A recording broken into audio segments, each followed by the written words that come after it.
Hi, Oded. How are you? Hey, Nir, nice to talk to you again. Yes. I've been following you all over LinkedIn for a couple of months now. I see you very, very active.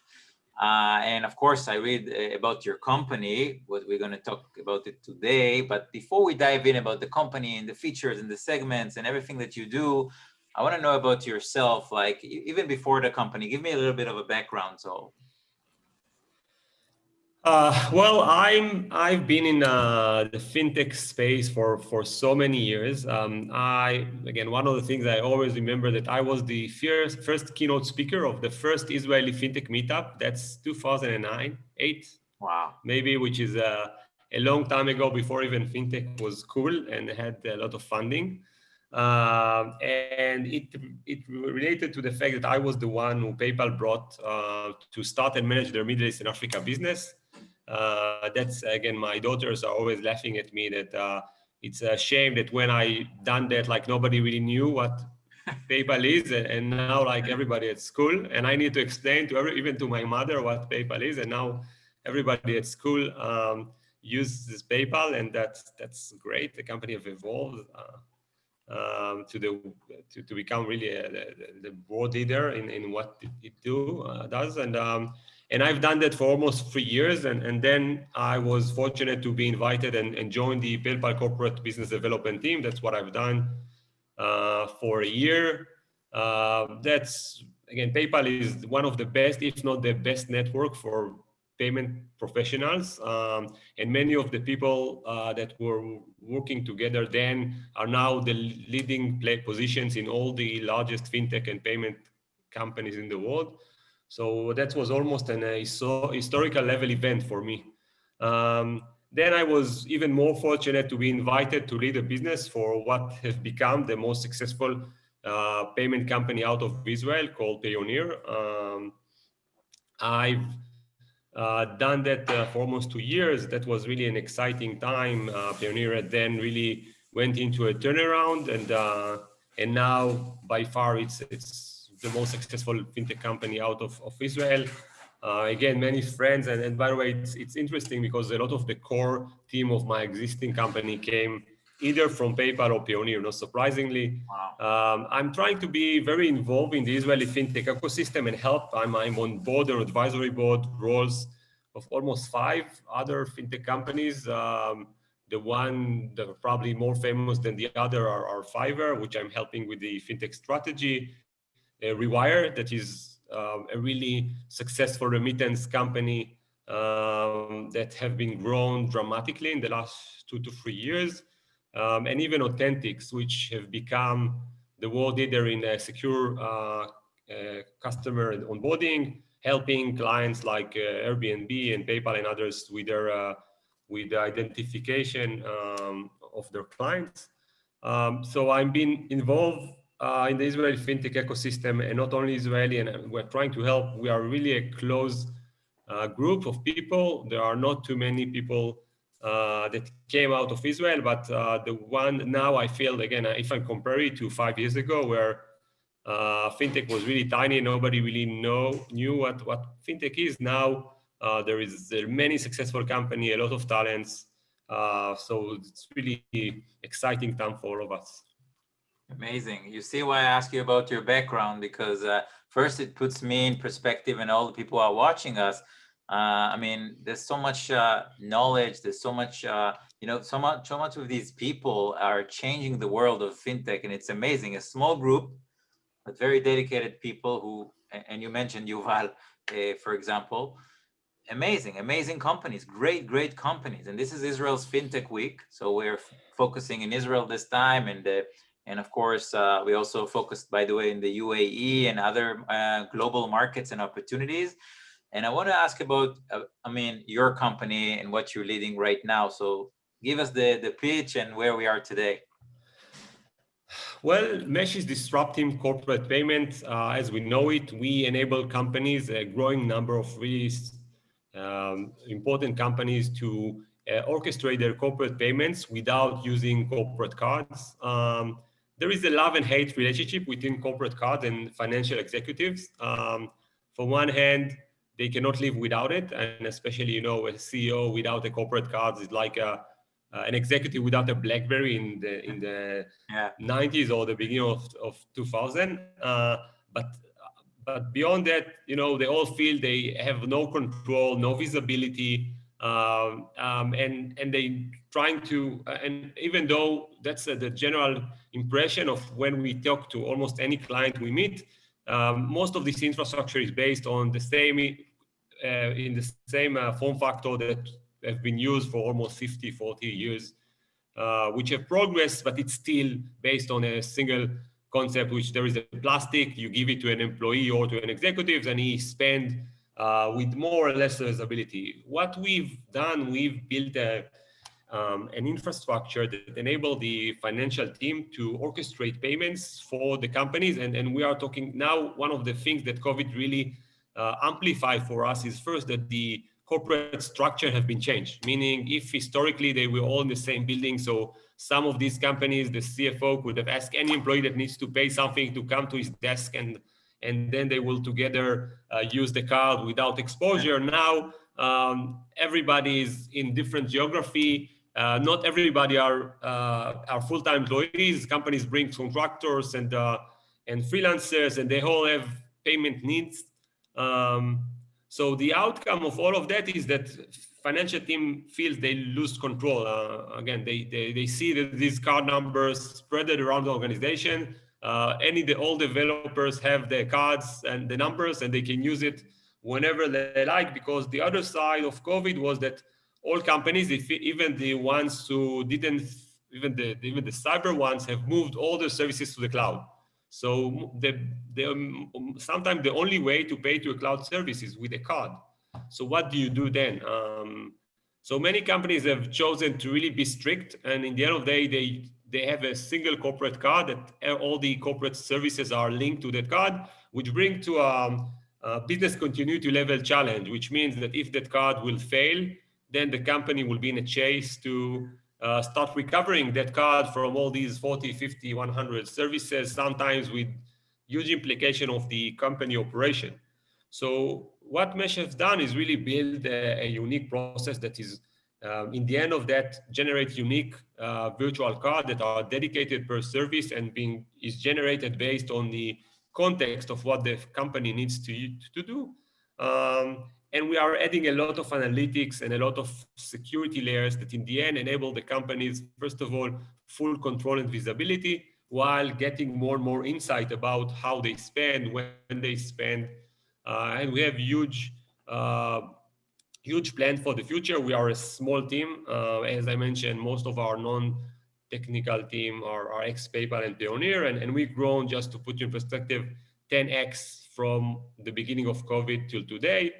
We have a lot of exciting announcements that will come soon from about our success, but it's really early days for us. We have been capturing really high-profile companies, just to name few, Nayax and Testim.io and Freightos, and I have a long list. Some of them are still cannot be disclosed, but some of the leading brands in the world.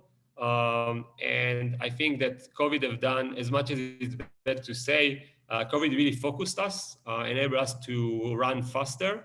And in the end, it's all about how much value you give to clients. So for me, the fact that a lot of my leads are coming now from referrals of existing clients, that's the sign of our success.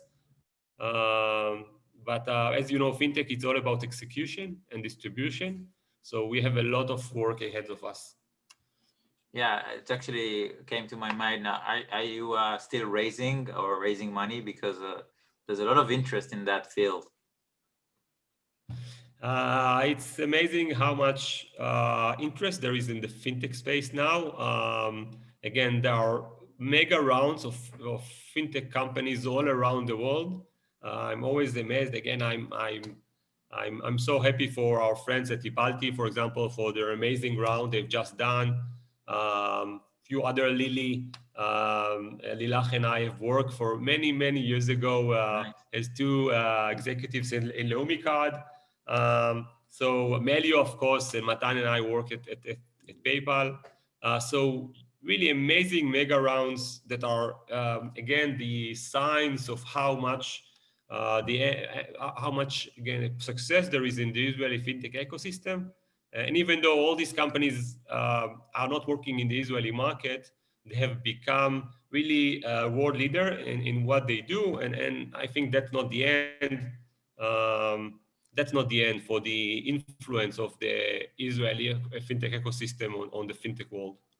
Yeah, definitely. I was about to ask you about the ecosystem again. Is it evolving today? I mean, I know you have lots of stories from the history, but even those that you mentioned right now, amazing companies. We have Tipalti here on the summit. Amazing, very focused company, just like your company. Like it starts as a small team. When did you start, by the way? Like what was?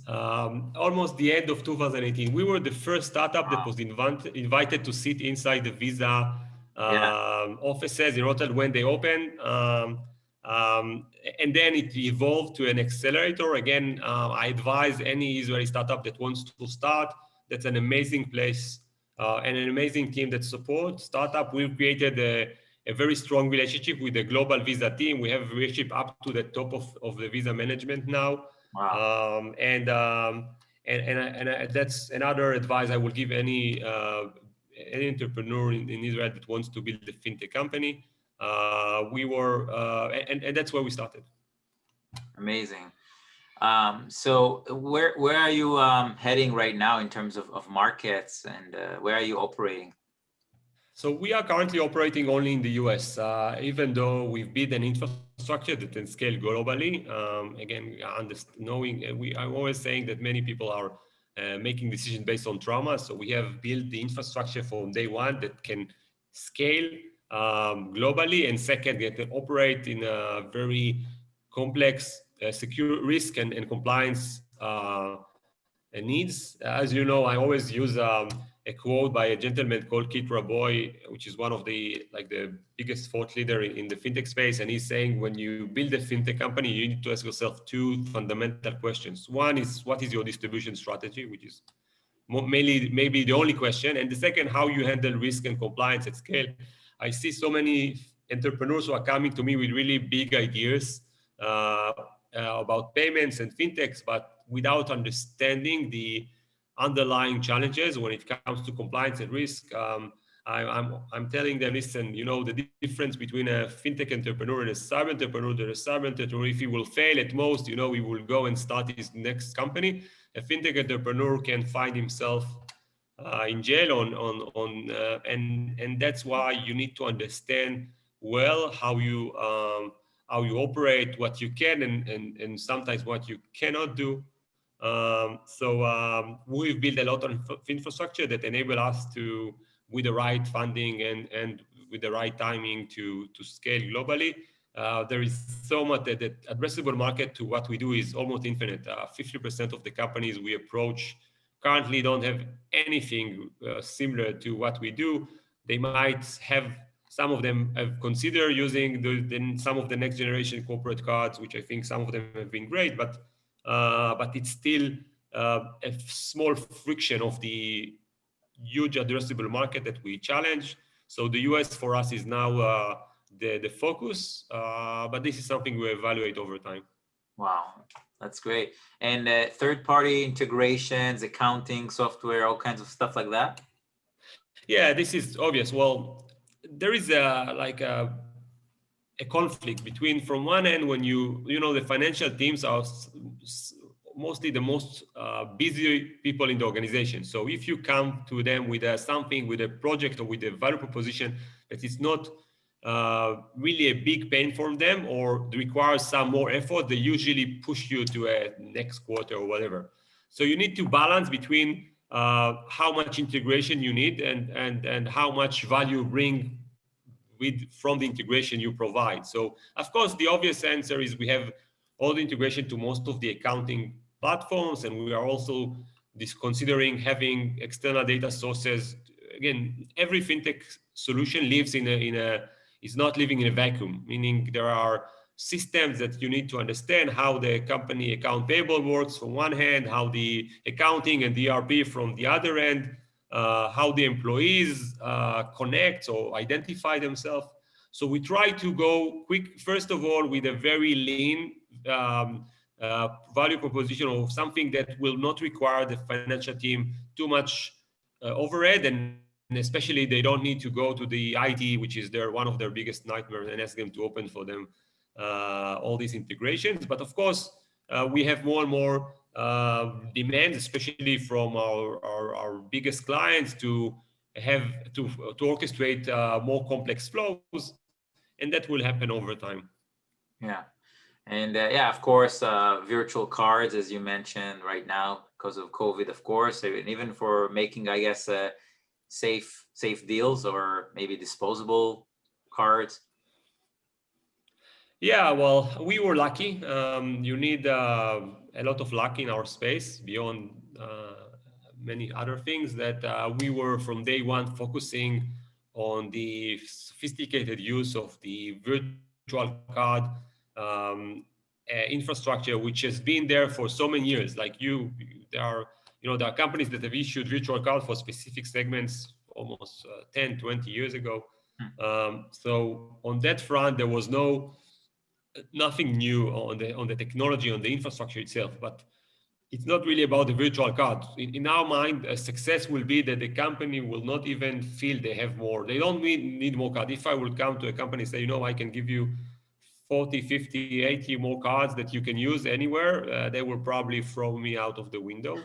The challenge is how you encapsulate the payments, or how you use the cards in a way that the company will feel that from one hand you provide them a flawless payment experience, while you can use the acceptance of the cards, which really reduce a lot of the challenges that you will have if you will come with any other payment form factor. So you need to understand, in order to make these things, you need to understand really the bits of the bytes of the payment networks, to understand what are the limitations, where you could do things. People underestimate the challenges that the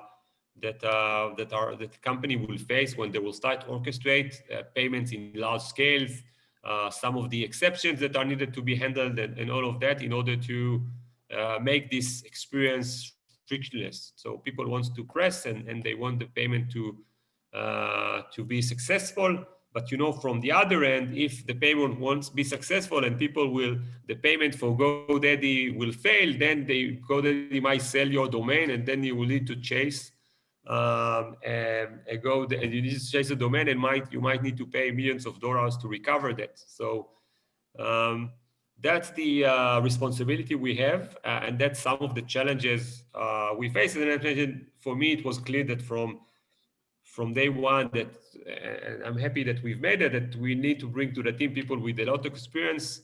And as you mentioned, there is I see this like the second wave of the Israeli fintech ecosystem now, after the Pioneers and the Tipaltis and the Blue Vines and Fundbox of the world. Now there is a new wave of companies, some of them based on people that have been there from day one, and now have come to do things by their own. And by the way, I believe there will be more and more partnerships that are coming out of this ecosystem, and potentially even a consolidation sooner or later. But we'll see. It's too early to say.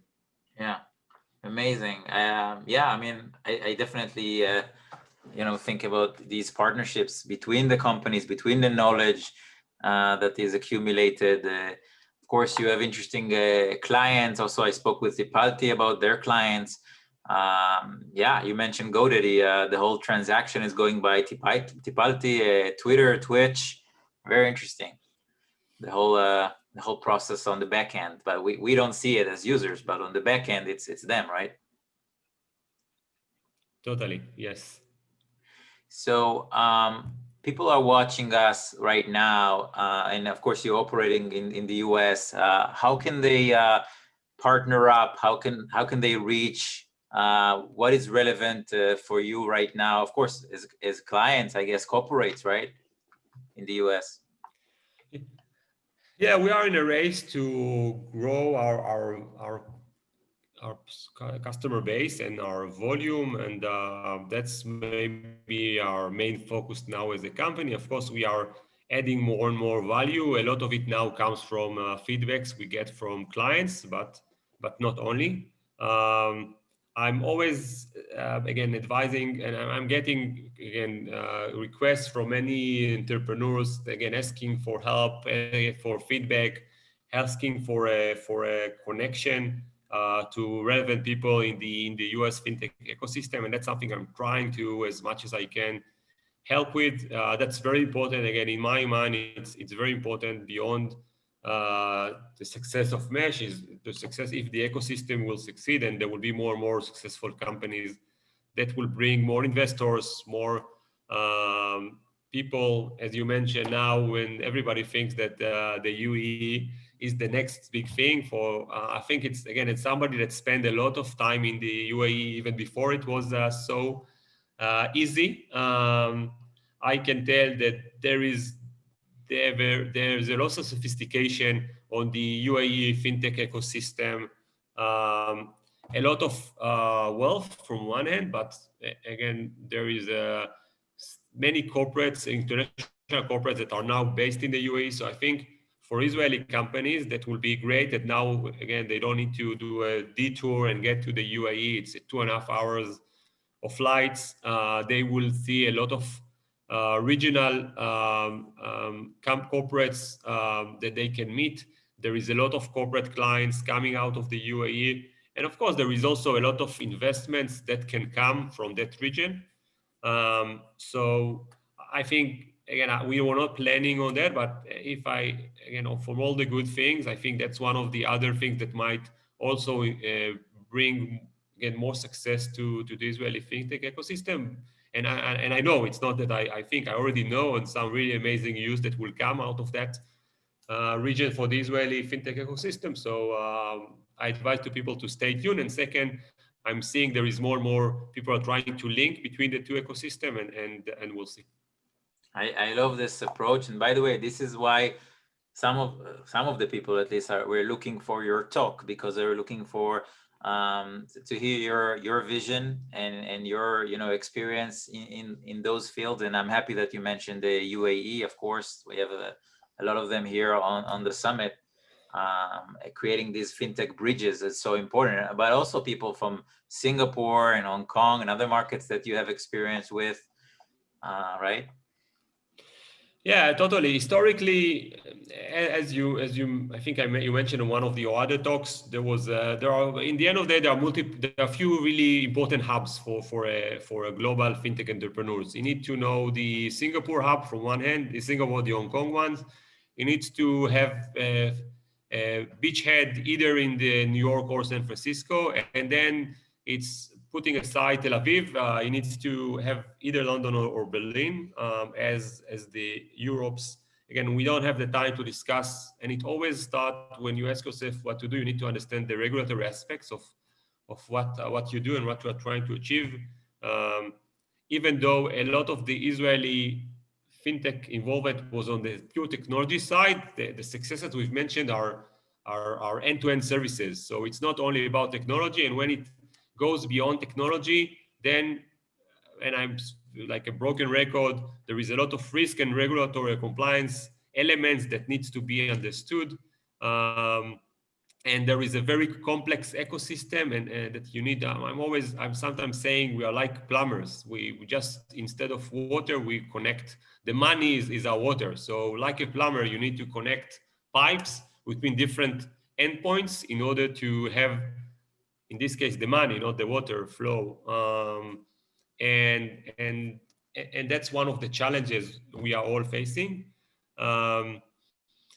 I've historically, yes, I'm still very connected to the Singaporean ecosystem, and I think there was a lot of linkage between Israel and Singapore. It all comes back in the end of the day. Unfortunately, it's very challenging. There are very few companies, even Pioneer, that is global by nature, it took a while before you can really become global. So in opposite, when you maybe do an ad tech or you do a cyber, then there is no huge difference between operating in one territory or the other. In fintech is not always frictionless. So You that's know, another advice. Sorry. and I have to, you mentioned Singapore and Israel, and the whole, I mean, we had a FinTech Nation summit, as you know, and the whole idea of the FinTech Nation summit actually came from the Netherlands, because the Mhm. finance minister of Netherlands mentioned in his manifesto that he wants them to create these FinTech bridges to Singapore and Israel. Those are the country that he mentioned. Yes, there have been few countries which, again, and I have been discussing this with some of the Israeli regulators, that I hope that someday will be able to take this the infrastructure here and bring it to the level it deserves. But for me, they need to look on Singapore from one end, or Lithuania from the other end, and the two companies like in our size that have successfully brought regulation into a level that enables fintech companies to operate and leverage their infrastructure for global use. Um, the Netherlands, of course, from Brexit, the Netherlands have become a very important place to incorporate. Again, my advice, Israeli fintech entrepreneurs, they want to incorporate in Europe. Now it's much more difficult than it was a few years ago, and it was obvious. You go to London, everything was structured. You go and get an FCA license. Now things are much more challenging for everybody and more expensive, by the way. We didn't Yeah, discuss this. One of the challenges for a fintech startup, in opposite to a cyber company, a cyber company, you can get four good guys, give them some pizzas, and they can start develop, and maybe they will have a product, and they will start selling. yeah, I always saying to fintech entrepreneur, because of if you want to do something that touches the money, you need a lot of financial infrastructure. You need legal consultancy. You need relationship with the banks. So without minimal investment, don't start. Okay, if you yeah. cannot raise at least $2.5 million on your deck, um, I will exaggerate and I will say don't even start, because you won't have the funding to get into the beginning even to launch a service. So that's another very important thing that I think there is more and more maturity, both on the investment side of the table and the entrepreneur side of the table. And that's why you see these mega rounds, which are really fueling the success of the companies that have succeeded getting into offering their service around the world. Amazing. Thank you for again, the global overview. That's exactly what I was expecting from the call with you. I knew we were going to dive into other nations and stuff and opportunities and markets. How can people follow you personally and the company, get in touch? So the website, we are at meshpayments.com. That easy. Again, it's an interesting story. When we started the company, the domain meshpayments.com was referring you to a CrossFit gym in Abu Dhabi, and we invested a lot of efforts capturing back the domain. It's a funny Wow. story. One day we'll talk about it. But meshpayments.com, that's where we are. You can find us on LinkedIn or Twitter, and if you want to reach me, again, LinkedIn is the easiest way. And also from LinkedIn, you can see some of the things we've done, and we try to publish our successes, and I'm trying to answer anybody that again reach me through LinkedIn as much as I can. As I mentioned, I still believe, as much as there is so much success here in our ecosystem, the future of this ecosystem, I see the excitement when I'm talking to global investors and all the global investment firm coming to, not coming now, zooming with Tel Aviv and trying to see some of the exciting companies that have come. I've seen some of the interest Mesh have got in the last few weeks from the top VCs in the world, and that's really amazing. And I think that's only the beginning. Now we are level playing field between us and any other ecosystem in the world. It doesn't matter if you sit 2 blocks from a VC in Palo Alto or you sit in Tel Aviv. You have the same experience or same mindset with the investors and or clients, and that have been great for everybody, including for Mesh. Amazing. Thank you very much, Oded. I'm very, very happy for this. I'm sure a lot of people will have questions and they'll reach to you.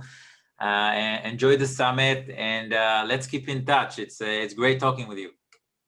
Perfect. Have a nice weekend. Talk to you soon. Bye, Nir.